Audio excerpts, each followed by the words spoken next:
This is Power Hour with Gabriella Power. Hello and welcome to Power Hour. I'm Gabriella Power. Thank you for joining us.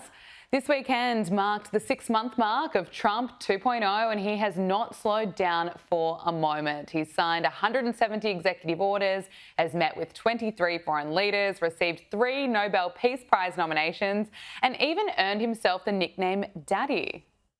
And then Daddy has to sometimes use strong language to You have to use strong language. Every once in a while you have to use a certain word. The president has posted on Truth Social, wow, time flies. Today is that 6-month anniversary of my second term. Importantly, it's being hailed as one of the most consequential periods of any president. He went on to say that 6 months is not a long time to have totally revived a major country. 1 year ago, our country was dead with almost no hope of revival. Today, the USA is the hottest and most respected country anywhere in the world. Happy anniversary. White House Press Secretary Karoline Leavitt spoke about the anniversary at the White House, acknowledging the cultural issues that he's taken on, including DEI and keeping men out of women's sports, but also highlighting what he's been able to achieve on the world stage. And look at what the president has done on the world stage. He has ended wars like India and Pakistan. He continues to work aggressively to end the war in Russia and Ukraine. He completely obliterated Iran's nuclear sites. He has continued to hopefully negotiate a ceasefire between Israel and Gaza to end that conflict and release all of the hostages. We've seen many of the hostages released as a result of this president's efforts. So what has the mainstream media had to say? Well, even ABC and CNN have had to acknowledge he is delivering on his promises. Border with Mexico, where there is little question that Trump is fulfilling a campaign promise. All illegal entry will immediately be halted. In a matter of months, migrant crossings have hit record lows. Apprehensions at the southern border dropped to 6,072 in the month of June, a massive reduction from the 83,532 apprehensions recorded in June of last year. Hello, I'm Jake Tapper in Washington, where the state of our union is thinking, wow, a lot can happen in just 6 months. Today marks half a year since President Trump took office again, and already his second term is shaping up to be even more consequential than his first. The president has followed through on promises to ramp up deportations, impose tariffs, target his political enemies, including the news media, reduce the federal bureaucracy, and slash U.S. aid to foreign countries. It's been an extraordinary 6 months, but let's not make today all about Donald Trump, because this weekend also marked another significant anniversary. Exactly 1 year ago, President Joe Biden dropped out of the race and Kamala Harris took over. And in just 15 weeks, Kamala Harris burned through $1.5 billion, yet her campaign was a disaster. Now, Joe Biden's son, Hunter Biden, well, he's opened up about why the Democrats lost the election in what was one of the most unhinged and vulgar rants I have ever heard. Hunter unleashes on George Clooney, Nancy Pelosi, the hosts of Pod Saves America, Jake Tapper and others, and he even gives a suggestion that absolutely no one asked for, which is what he would do if he was the president. But these guys think that we need to run away from all values in order for us to lead. I say, F you. How are we getting those people back from El Salvador? Because I'll tell you what, if I became president in 2 years from now, or 4 years from now, or 3 years from now, I would pick up the phone and call the president of El Salvador and say, you either send them back or I'm going to invade. It's a crime what they're doing. He's a dictator thug. Bukele or Trump? Both.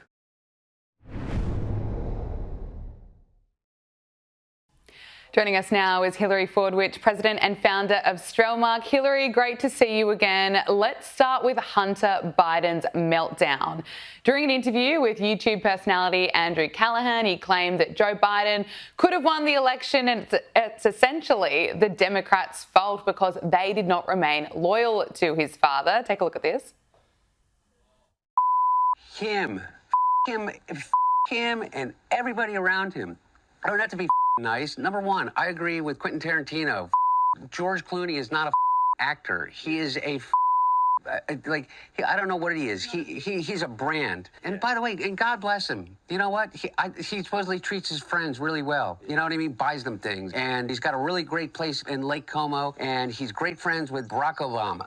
You. What do you have to do with anything? Why do I have to listen to you? What right do you have to step on a man who's given 52 years of his life to the service of this country and decide that you, George Clooney, are going to take out basically a full-page ad in the New York Times to me and James Carville, who hasn't run a race in 40 years?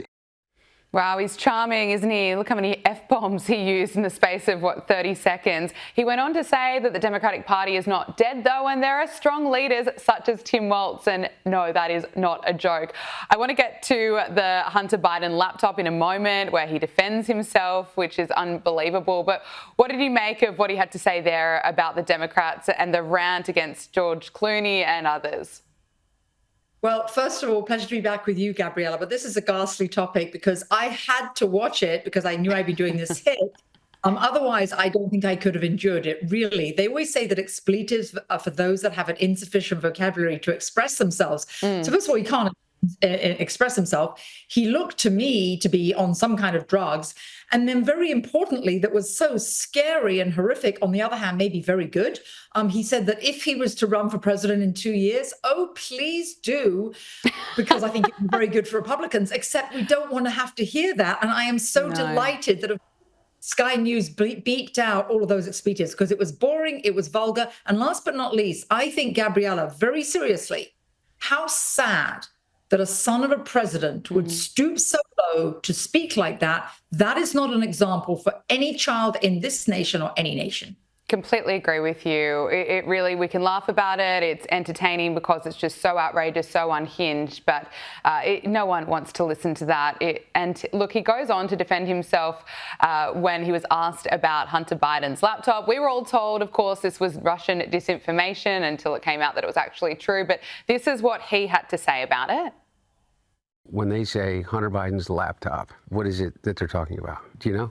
Well, I know that your entire iCloud was connected to it, all of your personal text messages, private photos, all that kind of stuff. Like everybody's laptop. Yeah. Okay. And you left it with a repair shop owner. Particularly, I think the New York Post was involved in the spearheading of this mass dissemination of your private materials. From what it seemed like, it was a lot of private text between you and your friends, family. Your entire sort of private life was on there. Everybody has a digital life. Almost everybody has a digital life. Everybody has a digital life, pretty much. And that includes voicemails and pictures and text messages and emails and location data and, everything. Everybody, you do, everybody that is here right now. By whatever means, they got my digital footprint going back decades.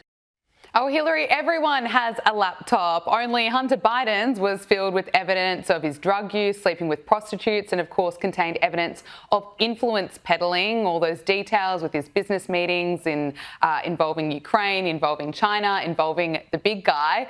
But according to Hunter Biden, look, everyone has a laptop. Why are you looking at mine? It's absolutely outrageous. As you say, this is the former president's son. And this is a person who was found guilty of violating federal tax and gun laws, but of course received a pardon from his dad that dates back to January 2014, the year he joined Ukrainian energy company Burisma. I mean, if the Biden family name couldn't get any worse, any more damaged, I think Hunter might have just managed to do just that. What do you make of this? I think you're right. And actually, something else I would suggest is the contrast between Hunter Biden actually and the Trump children. Let's look at give me the parent, I'll give you the child. It says actually a lot about Joe Biden that he has a son that turned out like this. And as we know, Joe Biden actually even has a granddaughter that he doesn't even acknowledge. Legitimate grandchild, but does not even acknowledge her while professing to be Catholic. But not only is his father obviously a hypocrite and somewhat crooked, that much evidence has demonstrated. Look at the Trump children. Look at how well-mannered they are. Look at how well-behaved they are. There's been none of these scandals whatsoever. No photograph There's none of this. I think that says a lot about the families, the values, and how Joe Biden raised his son. Excellent point. Well, let's look at Trump's 6 months. It's interesting. He's been criticised for obviously plenty of things, but one thing in particular would be tariffs. But just a week after he signed the big, beautiful bill into law, the US government posted a budget surplus for June, partly due to Trump's tariff policies. The June 2025 budget recorded a surplus of over $27 billion. What's your take on this? Oh, you said partly due to it. I wonder where any other money has come from. I think, Gabriella, it's all due to the tariffs, because this is revenue that has come obviously externally, and this is great for the American taxpayer. Back to 1870, they actually even had to establish a blue ribbon commission to determine how to spend all the money that the US generated from tariffs. I think we could end up being in a somewhat of a similar position to that. There weren't even any income taxes until the First World War. So I think the tariffs thus far have been a tremendous success. You have seen every nation that he's been engaged with coming to the table. You're seeing the EU capitulating at the moment. I think there'll be a flood of deals soon. And very importantly, I think for the American consumer, all the skeptics said, well, this is going to be passed on to the consumer. Well, the consumer certainly hasn't stopped spending, so I don't think so. I want to talk to you about the latest on the Epstein files. Although Donald Trump called it a hoax, it appears that Donald Trump is listening to the uproar. At Attorney General Pam Bondi's direction, the Department of Justice formally moved to unseal long secret grand jury transcripts from the Jeffrey Epstein case. Now, this comes just a couple of days after Lara Trump publicly said that more might be coming out. My take on this is the administration is clearly listening and responding. But it's interesting, despite the backlash to how this has been handled, Trump's approval rating is very strong.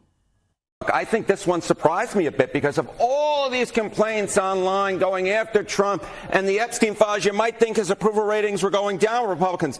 If anything, they're going up. Republicans who approve of Trump, look at our CNN poll. The prior one, 86%. The one out this week, 88% were Republicans. How about Quinnipiac? The prior poll, 87% approve of Republicans. This week out, 90% were Republicans. If anything, Donald Trump's approval rating has gone up since this whole Epstein saga started. He is at the apex, or close there too, in terms of his popularity with Republican voters, Epstein files, complaints, or not.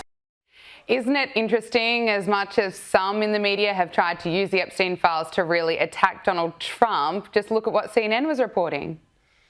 Yes, and I think it's really important, Gabriella, to pay attention to which network you mentioned. Exactly, it's CNN.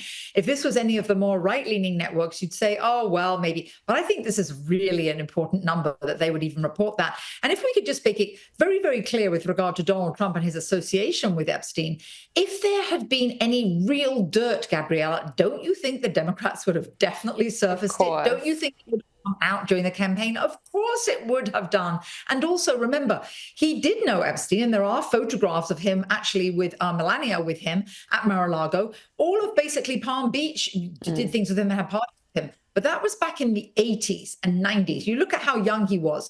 After 2004, when there was a real estate deal where Trump outbid Epstein, before any of these convictions, President Trump, then Donald Trump, had nothing more to do with him after 2004.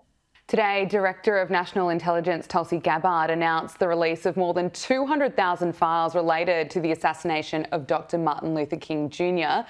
In response to an executive order from President Donald Trump, Tulsi Gabbard said that the American people have waited nearly 60 years to see the full scope of the federal government's investigation into Dr. King's assassination. She went on to say that under President Trump's leadership, we are ensuring that no stone is left unturned in our mission to deliver complete transparency on this pivotal and tragic event in our nation's history. And I extend my deepest appreciation to the King family for their support.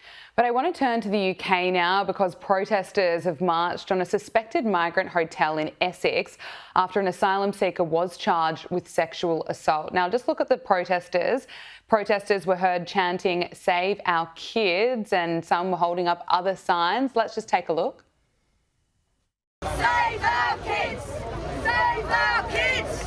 Save our kids! Save our kids!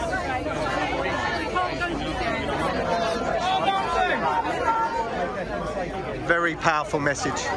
very powerful message. Hillary, what more can you tell us about this?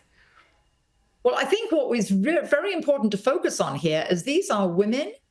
They're holding signs that are definitely look very homemade. All the signs that everybody was holding were completely different. It wasn't like one of these organized kind of protests where some kind of company recruited people.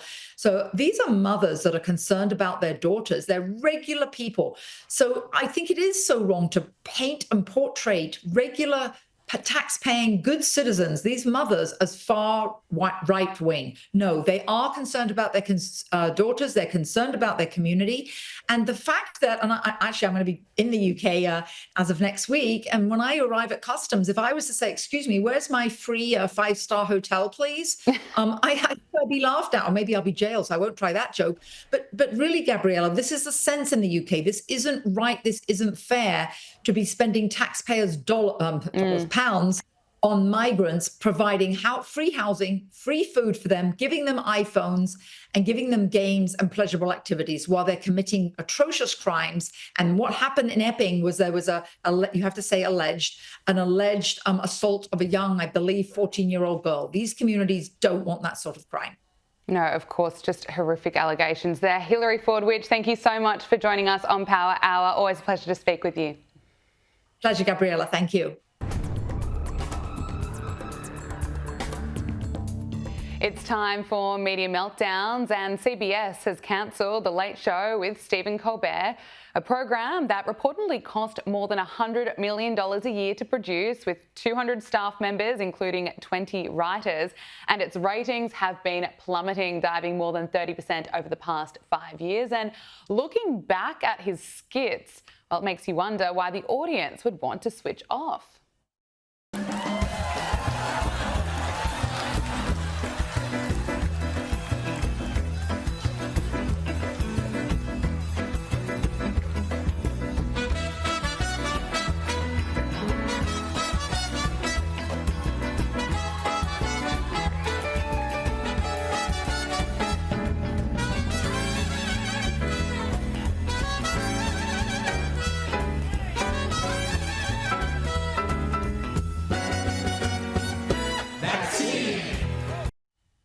The Late Show with Stephen Colbert was reportedly losing around $40 million a year. He's also been getting paid upwards of $15 million a year to bring you not just those weird dance performances with vaccines, but also unhinged rants about Donald Trump. Let's not forget Stephen Colbert's reaction to Joe Biden's 2020 win. Joe Biden did it. He's our next president. Do the wave. Do the... Hey, fun fact, this weekend, a song called Donald Trump hit #1 on iTunes. After 4 years, Americans can exhale. Never a good sign when the majority of Americans react to you losing your job the way they did to us getting bin Laden. Go back to the shadow, Donnie. Look at him go. He's running laps around Trump. I refuse to remember his name. What was it again? It was Ronald Clump? Running laps around Donald Trump? I don't think so. But Stephen Colbert turned what was supposed to be a comedy show into an anti-Trump variety series, and the lefties are losing it over news of the show's cancellation. Failed vice presidential candidate Tim Walz, Tampon Timmy, has posted to social media declaring that Stephen Colbert is the best in the business. He always told the truth to power and pulled no punches. We need more of that, not less. Well, having Tim Walz endorse you says it all, doesn't it? But he's not the only one who's devastated. Here's actress Jamie Lee Curtis. It's bad. He's a great, great guy. Yes, they're trying to silence people, but that won't work. It won't work.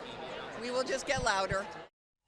And comedian Rosie O'Donnell is not happy. She insists that the financial decision by CBS to axe a show that wasn't rating is actually Donald Trump's fault, and it really means that Trump is going to arrest every artist that disagrees with him.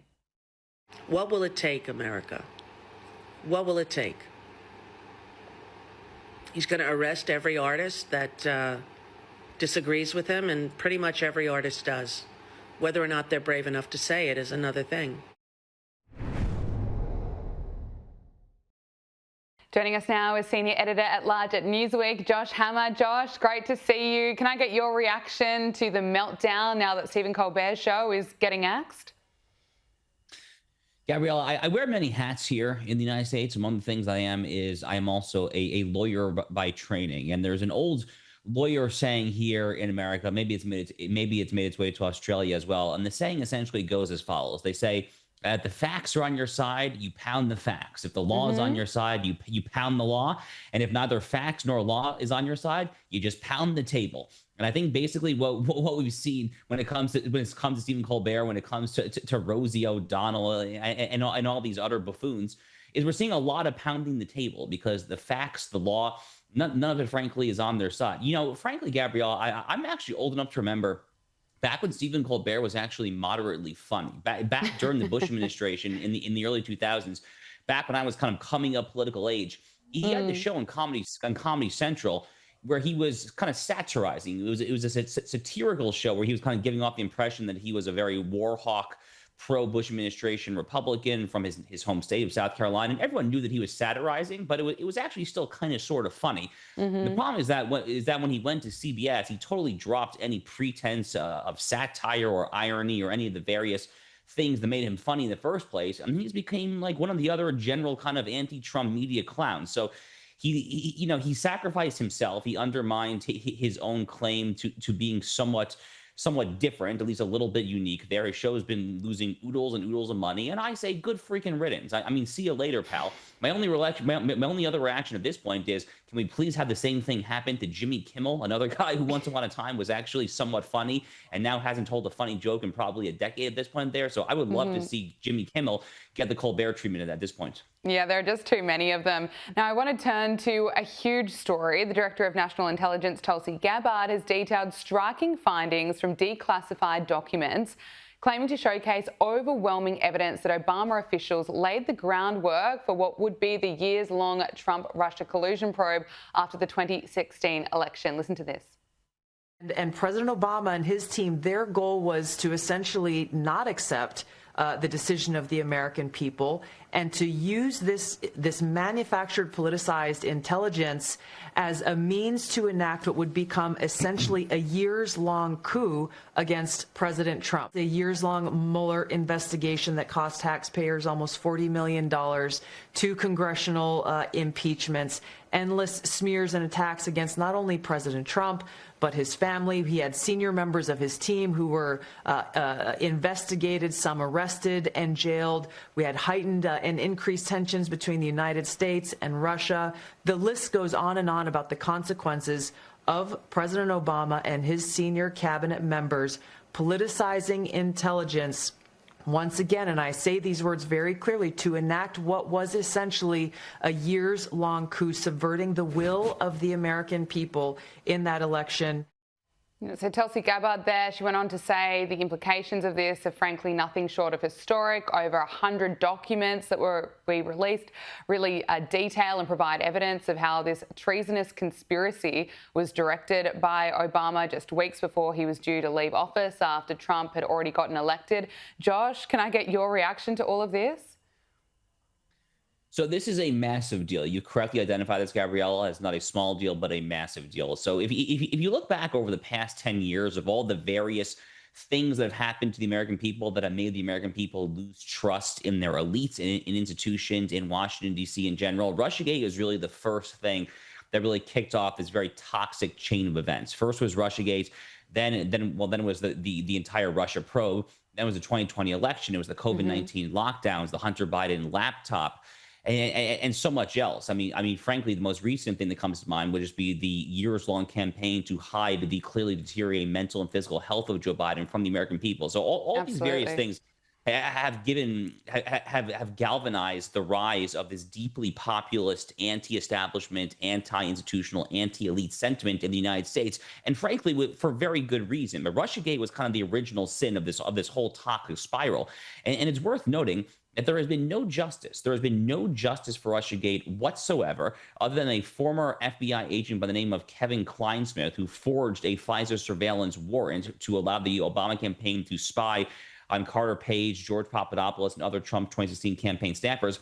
Kevin Kleinsmith essentially got a slap on the wrist. He was told to have 12 months probation, some community service hours there. No one, the point is, Gabriella, no one has had a perp walk. No one has had a mugshot. No one has served a day in jail. But what Tulsi Gabbard is revealing here is that Barack Obama, when his administration was doing the whole Kevin Kleinsmith forging the FISA surveillance warrants and basically just spying on the opposition campaign there, they knew darn well that this was fabricated. They knew darn well that the so-called Steele dossier was just bought and paid for by the Hillary Clinton campaign. And it was laundered through Fusion GPS and Perkins Coie, a very white shoe kind of prestigious law firm here in the U.S. It was all BS. It was all nonsense there. And then after Trump gets in office in January 2017, Jim Comey, the FBI director at the time, when he decides to bring in Bob Mueller after Jeff Sessions recused himself and to see the Russiagate thing through, Jim Comey also would have known, therefore, at that time, that this was nonsense. So, there's new revelation that kind of comes in tandem with the Tulsi Gabbard news that the Pam Bondi DOJ is now looking into potentially prosecuting John Brennan and Jim Comey. I say good, because these are the people that pulled what Tulsi Gabbard is calling correctly calling a coup d'etat on the American people. Yeah, you're not the only one saying good, but I want to talk about the Democrats now. Minnesota's Democratic Party has endorsed far-left state Senator Omar Fattah for Minneapolis mayor, snubbing incumbent Democrat Jacob Frey. And Omar Fattah has received, I suppose, many comparisons to New York City's Zohran Mamdani, and I want to get into Mamdani in a moment. But Omar Fattah, if he's elected as mayor, he would want to raise the city's minimum wage, increase the supply of affordable housing, and combat what he calls police violence, aka defund the police. Can I get your assessment of Omar Fattah? Gabrielle, for a very long time, I've been warning that there's frankly numerous threats to Western civilization. But if I had to really distill it into one term, you could probably distill it into the term red-green alliance, which is a term that I and many other conservatives here in the U.S. like to throw about. It refers to this very toxic alliance between the far-left socialists and Marxists and radical Islam, the Islamists. And I say all that for context because when you look at someone like this guy in Minneapolis, or when you look at someone like Zohran Mamdani in New York City, you're seeing these single-body encapsulations and distillations of the so-called red-green alliance. It's this absurd combination of woke Muslim identity politics and all of that entails when it comes to grievances against the Jews, the Christians, Western civilization in general. And then you kind of throw in this utterly astounding, ignorance at best, but frankly, just economic arson at worst when it comes to their views on bread and butter economic policies there. If this is the direction that the Democratic Party actually intends to go, they are not going to get anything other than just repeatedly shellacked by the American people at the ballot box. Again, as someone who frankly wishes the Democratic Party nothing but the absolute worst, I'm not exactly complaining about this, especially as someone who lives in Florida. I live in a red state. I'm pretty shielded from whatever hooligans are doing in Michigan or Minnesota or God forbid, New York City there. So I don't particularly care that much, to be honest with you. If this is really what they want to do, I think it's really, really stupid. But they seem to be, frankly, doubling down on stupid. As far as I can tell, that seems to be their best strategy right now. Well, socialist Zohran Mamdani appears to be becoming the face of the Democratic Party. Look, I want to get your thoughts on what that means for New York City, but you've also written about how the Democratic Party's brand is absolutely in tatters, and a recent poll revealed that congressional Democrats have a 19% approval rating, an all-time low in the history of that particular poll. Also, Hunter Biden, we've heard from him today. He's gone on an unhinged rant, blaming the Democrats for the election loss. Also confident, though, that the party isn't dead, saying that there are strong candidates such as Tim Walz and Kamala Harris. But he also revealed what he would do as president. Look at this. But these guys think that we need to run away from all values in order for us to lead. I say, F you. How are we getting those people back from El Salvador? Because I'll tell you what, if I became president in 2 years from now, or 4 years from now, or 3 years from now, I would pick up the phone and call the president of El Salvador and say, you either send them back or I'm going to invade. It's a crime what they're doing. He's a dictator thug. Bukele or Trump? Both. Oh, he's eloquent, isn't he, Josh? He said a lot of really kind of far out there things over the course of this interview. If I'm not mistaken, Gabriella, he basically said that birds, you know, like the animals that fly in the sky, he basically said that birds are like a psyop or a fake or something like that. There, I mean, maybe he's done, you know, one too many cocaine-laced benders or something like that there. But he had some choice words for various other people in his party. He was excoriating James Carville, who was the winning campaign manager for Bill Clinton back in '92. He said basically that Carville has not won a race in 40 years. He went very hard after the Obama podcast bros, the folks who are hosting all those popular podcasts, saying, "Oh, what have you guys done? You know, you just won a couple elections. That's all. It's because you have Barack Obama." And he was talking a lot about trying to defend his father. Look, I mean, this is someone who is, I guess, trying to stay relevant there. But, you know, frankly, Gabrielle, as someone, you know, who now has a young daughter, I look at Hunter Biden and it's very pitiful. The whole thing is just deeply sad. And, you know, Joe Biden is exiting stage left at a very, very terrible time. His entire life is going to be defined, frankly, by his tragic decision for his own party to not step down there. But I think in some other ways, Joe Biden's life is going to be defined by Hunter Biden, because I hate to say it, but again, as a new father, I can't help but think that this is a situation where Joe Biden just epically failed in his capacity as a father to raise a son like this there, especially for a family in the public light, you know, a very public-facing, prominent family, Democratic Party royalty. I mean, for the son to end up like this, you know, as a new father myself, it really just makes me nothing other than frankly just sad. Yeah, Josh Hammer, I completely agree with you. Senior editor at large at Newsweek. Josh Hammer, thank you so much for joining us. Thank you very much. The video of CEO Andy Byron and his HR manager Kristen Gabbard getting sprung on a kiss cam at a Coldplay concert has spread right around the world. Now, I have to issue a correction after my reaction to the video on Friday after it went viral. There was a statement circulating that was being attributed to Andy Byron, which was not true. He has not issued a public statement, and I apologise for bringing that to you on Friday. Andy Byron has resigned after being placed on leave, and Astronomer issued a statement saying it's committed to the values and culture that have guided us since our founding. Our leaders are expected to set the standard in both conduct and accountability, and recently that standard was not met. Now, Coldplay singer Chris Martin has broken his silence after the incident, and he's been carefully issuing a warning to members of his audience that the kiss cam was coming out. We'd like to say hello to some of you in the crowd.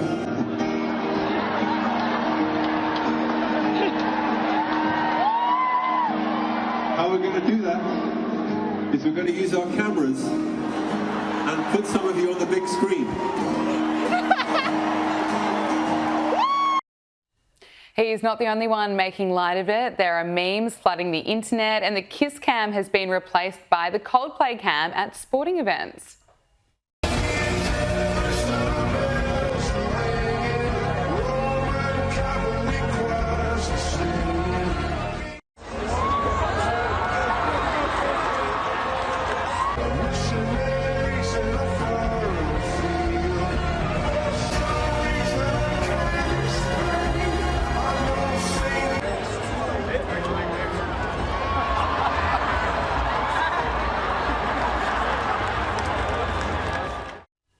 Joining us now is News Corp columnist Angela Mollard. Angela, thank you for joining us. Thanks. Before we get into the royal and entertainment news, let's talk about the fallout from this, because that video has just gone so viral. I want to talk to you about, I suppose, their reaction and then the reaction we've seen around the world, and also what Chris Martin had to say. I thought the way he addressed it was pretty funny. Yeah, I thought he addressed it really well, because he's saying that, you're not in a private place. No. Be careful. He goes on to say, put your makeup on. What I think is really interesting about this, and I haven't seen a story of this magnitude go viral like this in all my years in journalism, and I think I've been thinking about it a lot. I think there's an evolution from the whole private investigator paparazzi climate to the citizen journalist, where everyone now has a phone, they can take a picture of anyone, to a public event, a spectacle where you can be caught out. So your privacy has changed over the decades in terms of how it can be given away. Anyone now, you have to be completely cautious of your own privacy. I think, so on that front, I think there'll be a rethinking of people going to events, walking in the street. You know, we know that people have affairs. It's a part of humanity and society.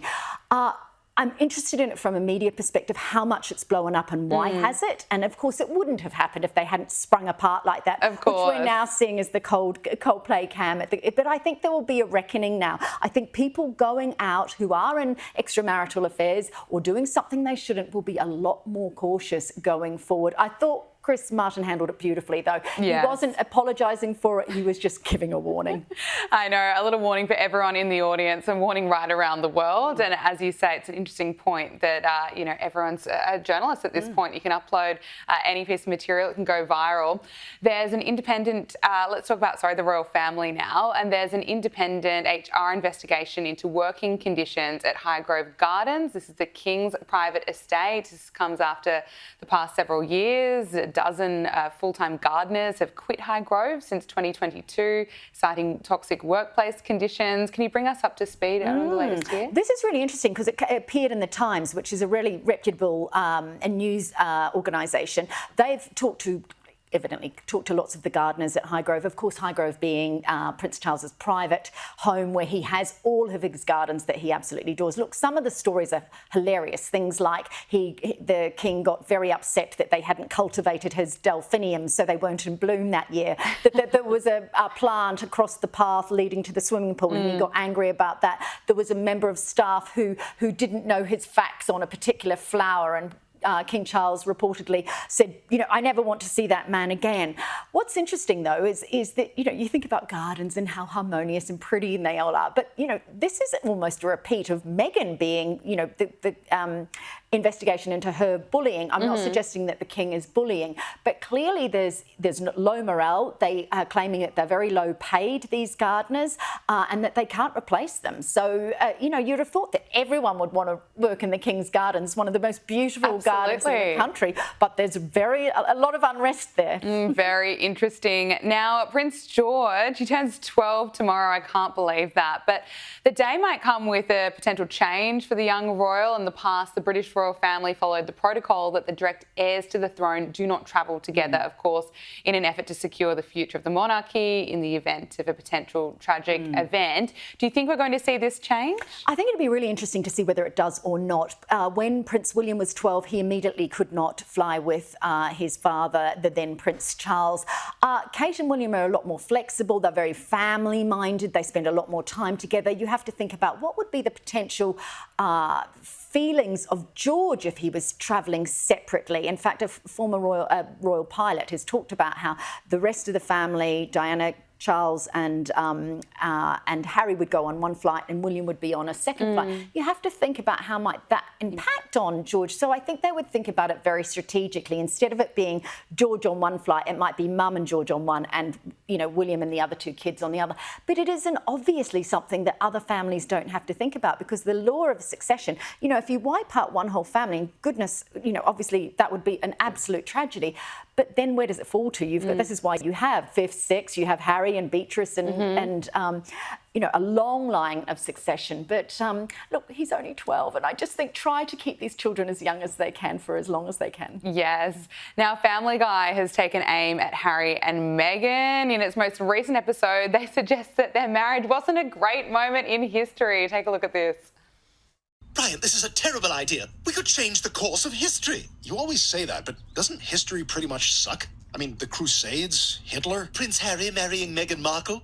Again? Oh, like all of your wives are so much better.